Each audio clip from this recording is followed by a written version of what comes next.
जो तहरीक थी, उस तहरीक में जो स्टार्ट लिया गया था वो था भुट्टो हटाओ। लेकिन फिर आगे चलकर ये तहरीक निज़ाम मुस्तफ़ा में तब्दील हुई और मजहबी टच आया और भुट्टो को हटाने के लिए मज़हब का इस्तेमाल किया गया और मजहबी कार्ड को यूज़ किया गया। आज भी जब आप बात करते हैं तो इनके बारे में एक राय मौजूद है। आज भी जो नाक़दीन है वो यही बात करते हैं कि इनको जो है नवाज शरीफ को हटाने के लिए इमर्ज किया गया या इनको लाया गया।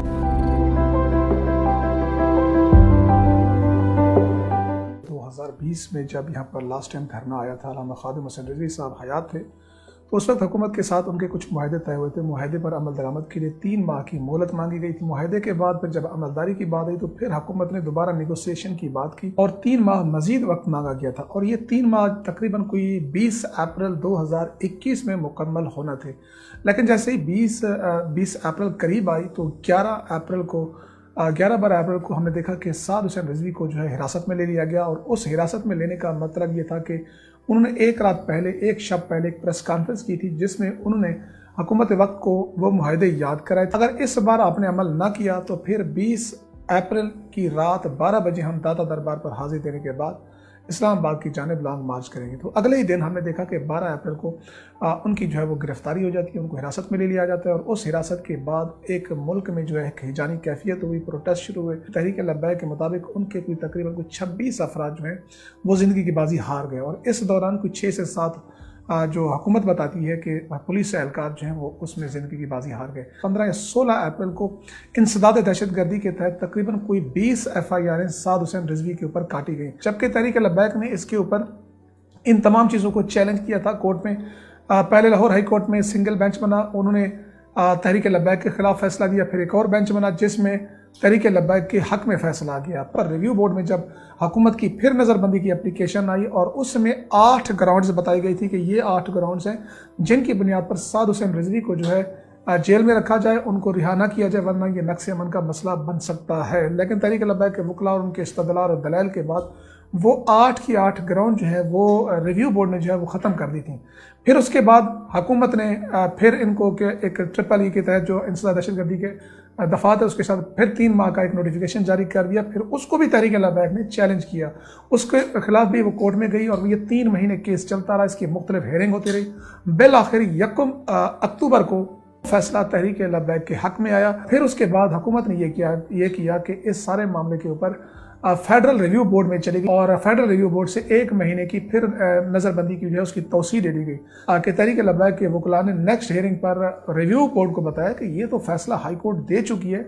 इन्होंने हाई कोर्ट को फैसला चैलेंज करने के लिए सुप्रीम कोर्ट से रिव्यू किया। सुप्रीम कोर्ट का 2 रुकनी बेंच ज़ाहिर अली साहब और दूसरे जज साहब उन्होंने इसकी समाअत की। जो लाहौर हाई कोर्ट का सिंगल बेंच का फैसला था वो उसको कलअदम करार दिया और लाहौर हाई कोर्ट को कहा कि आप इसके ऊपर 2 रुकनी बेंच बनाए। ये जो समाअत थी ये सिंगल रुकनी बेंच नहीं सुन सकता था क्योंकि इसमें इंसदाद दहशतगर्दी की दफात शामिल है, तो लिहाजा इस पर 2 रुकनी बेंच बनाया जाए। नवंबर में जो माहिदा था वो यही था कि फ्रांस के सफ़ीर को मुल्क बदर किया जाए, यहाँ से निकाला जाए, रियासती सतह पर एक ऐसा रिएक्शन दिया जाए क्योंकि फ्रांस का जो सदर है वो तौहीन रिसालत में उसमें मुर्तकब हुआ है। एक तो ये था, दूसरा वही था कि हमारे ऊपर जो मुकदमात हैं वो ख़त्म किए जाएँ और तीसरी चीज़ें ये थी कि फ़्रांस की जो मसनूआत हैं उनका बाइकाट किया जाए। जब ये नज़रबंदी का मामला हुआ साद हुसैन रिजवी का, यानी कि दोबारा जब चीज़ें शामिल की तो उनमें 3 चीज़ें हमने देखी हैं कि वो शामिल हैं। 3 चीज़ों में से एक ये है कि सबसे पहले कि साद हुसैन रिजवी की जो नज़रबंदी का मामला है उसको ख़त्म किया जाए। दूसरा जो है वो वही है कि हमारे तकरीबन कोई 750 अफराद जो हैं वो उस वक्त इन्होंने 1200 बताए थे, लेकिन वज़ारत दाखिला में इन्होंने जो लिस्ट पकड़ाई वो तकरीबन 700-750 अफराद की है कि वो शेड्यूल 4 में उनके खिलाफ मुकदमात वापस लिए जाएँ जितने रियासत ने किए और शेड्यूल 4 वापस लिया जाए।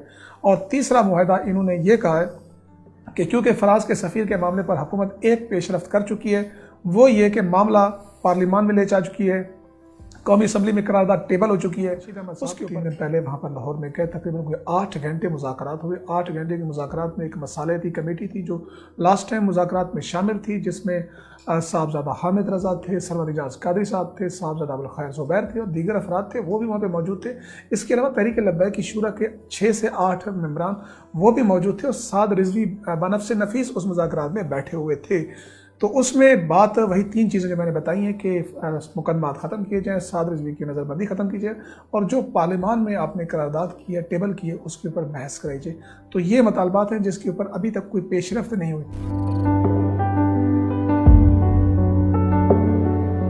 टीडीएम के सरबराह मौलाना फजल रहमान साहब की पिछले 20 घंटे पहले की आप ट्वीट उठा के देख लें।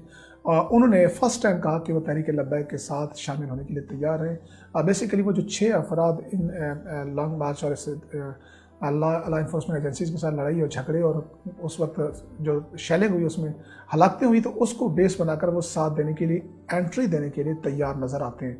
तो इसलिए राब्ते भी किए गए। मैं इसकी तस्दीक करता हूँ कि बिल्कुल मौलाना फजल रहमान साहब की जानिब से राब्ते किए गए। इसी तरह मुस्लिम लीग नून की जानिब से जो मरियम नवाज़ का विंग तस्वर किया जाता है उसकी तरफ से भी राब्ते किए गए। अलबत्ता शहबाज शरीफ इसके हक़ में नहीं। साबका इलेक्शन 2018 का देखा जाए तो ये पाकिस्तान की तीसरी बड़ी कुव्वत और पहली मजहबी कुव्वत, ये जो सेंटीमेंट है ना नामूस रिसालत की वजह से, ये इस सेंटीमेंट और इसकी बुनियाद पर कि दीन को तख्त पर लाया जाए इनका नारा है, उसकी बुनियाद पर ये वोटर्स को तो अट्रैक्ट कर रहे हैं। लेकिन फ्यूचर यही है, एक प्रेशर ग्रुप रहेगा बहरहाल। अलबत्ता अगर इन्होंने कोई अच्छी हिकमत अमली अपनाई तो मुमकिन है कि कोई 2-4 सीटें निकाल जाए। और अगर हर हल्के में खड़ा होना है और हर हल्के में जीतने की कोशिश करेंगे तो ऐसा तक आप बात करते हैं वो तो एक चीज़ स्टैब्लिश्ड है और साबित शुदा है कि उनको हटाने के पीछे अमेरिका था, आलमी क़ुव्वतें थी। और उस वक्त जो निज़ाम अगर आप अहमद इरशाद तिरमिज़ी साहब जो ब्रिगेडियर हैं ISI की, उनकी किताब है प्रोफाइल ऑफ इंटेलिजेंस, उसमें भी पढ़ें तो ये चीज़ उन्होंने अपनी इस किताब में भी लिखा कि उस वक्त जो तहरीक थी, उस तहरीक में जो स्टार्ट लिया गया था वो था भुट्टो हटाओ।